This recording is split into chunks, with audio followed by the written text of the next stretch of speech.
Ah yes, here's the culprit, code 0E. This led to me having to manually drain and take out every bucket of water for every load of laundry that I did until I got the replacement part. The first step was removing this beast from this very tight space. Eventually I got it done, but it was annoying. Second step was going through disconnecting the power because no one likes getting electrocuted. Then there's two bolts on the back of this thing that you need to unscrew. I was using a Phillips head screwdriver for this, and once I got these off, you also want to make sure that you turn off the water at the source. As you can see, these two hoses that run from the back. Then I ended up popping off the top. You always want to keep these things in a safe space. Mine, in this case, was next to the washer. Then you have I think it's called a detergent tray. I don't know, maybe I'm making up terms here, but there's two screws on this detergent tray which help you take this front control panel off. I used a Phillips head screwdriver for this as well. Just unscrew both of those, keep track of the screws. I lost so many, it was really annoying finding them because maybe I was just trying to do it too quickly, but you get the point. Then there's another screw at the top corner here, remove that.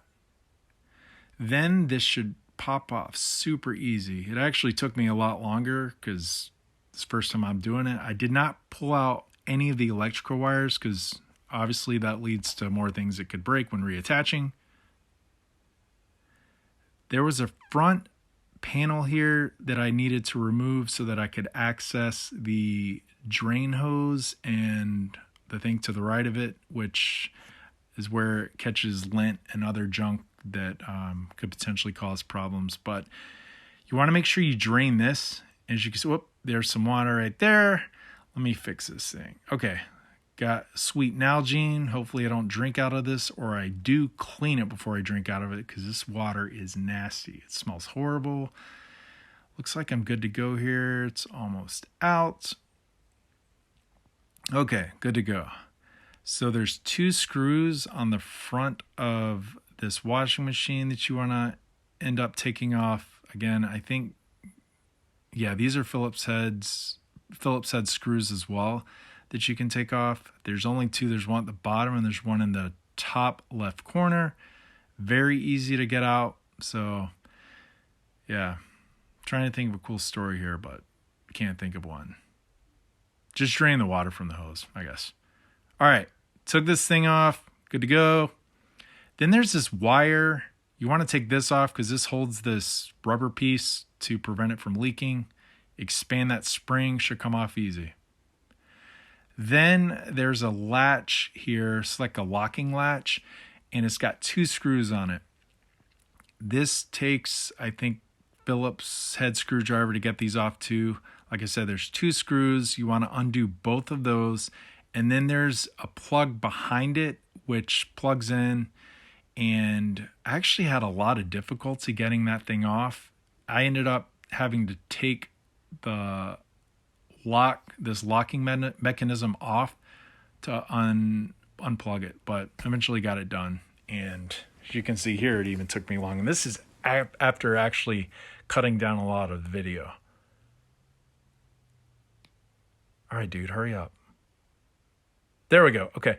So then as you can see, I'm doing my astute mathematical calculations here.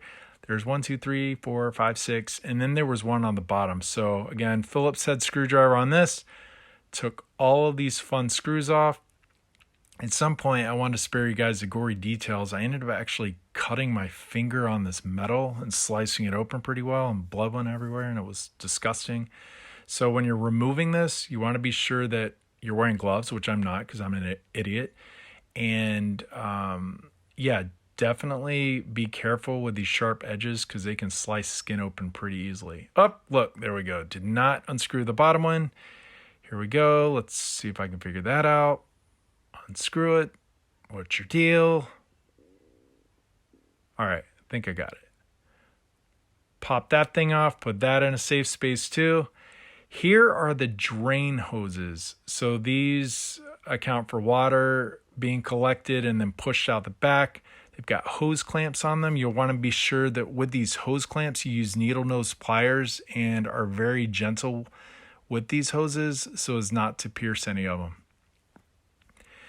As you can see here, I'm using some vice grips, it looks like. I don't know what I was thinking. Maybe that was the best option for the time, but I use those to get the hoses off. You don't want to pierce the hoses because if you do and you put them back on, that'll lead to leaking.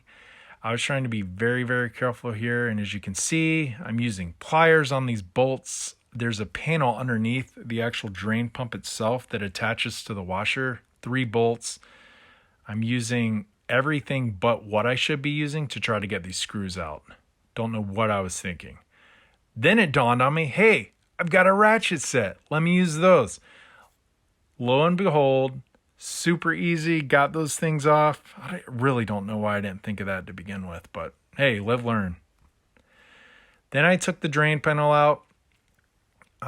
Yeah, it's got this weird plate at the bottom. That's what you actually unscrew to get it out. And I popped that thing out, and as you'll see on the edge of that, there's a white piece, which is your actual drain pump, and it's got 2 electrical connectors on it. So I popped those electrical connectors off with some needle nose pliers. I tried with my fingers, and it did not work. It's probably why pliers were created, right? So I popped those things off, thought I was good to go, and then I realized, hey, this thing's actually wrapped around this pump pretty well. So looking at it, I always try to study these things before so I can remember how to put it back together. Let me take a picture real quick. All right, this is a picture. Always remember where your connectors are going because this is how you're going to reconnect it. So after I did that, there are 3 bolts on the pump itself, and this was Phillips head screwdriver if I'm remembering correctly. And again, you want to remember the angle that the drain pump is attached at because it's kind of a beast to get back on. But with these 3 bolts, took those off. They weren't super tight, but as I recall, they were pretty long, so it took me a little bit to get these off. Starting the 3rd one now. Wish I could put some cool music on this, but I'd run into some copyright issues, I'm sure. Thinking maybe some David Guetta, maybe some Neo, maybe some punk. I don't know. Oh, wait. Rap, old school 90s rap. That could be my jam. But yeah, I'm not going to put that up. Oh, gross, man. Got some water in my hand. That stuff stinks.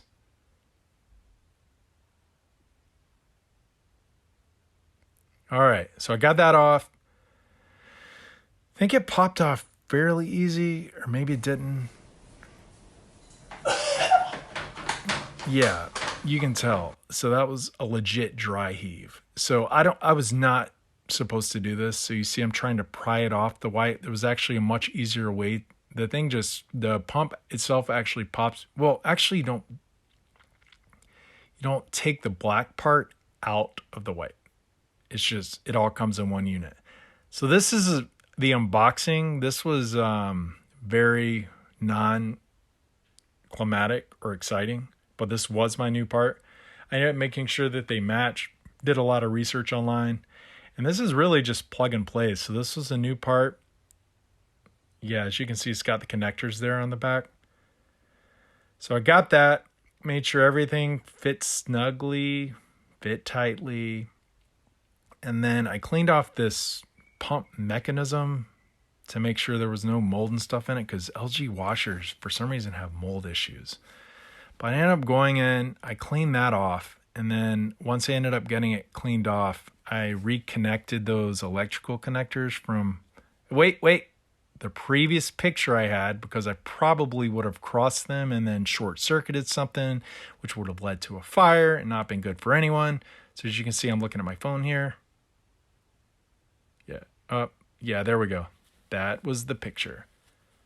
Connected those. Then I kept track of the screws this time, and I put the screws back into the actual, I don't know if it's a pump or an assembly. It's something, but you get the gist. So there were 3 screws. I ended up reattaching it.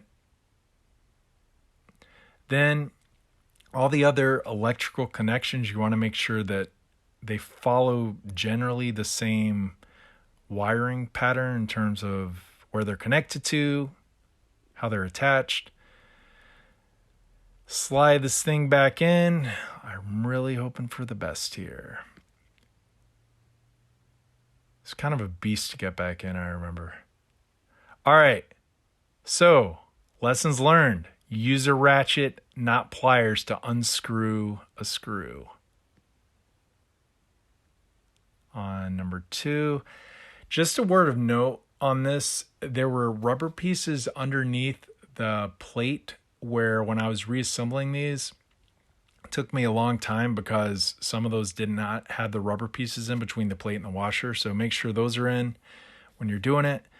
Again, I had to take this in and out multiple times, but once I realized what I was doing, I felt a lot smarter, and it was actually put in the way it should have been the entire time. Third screw, exciting stuff.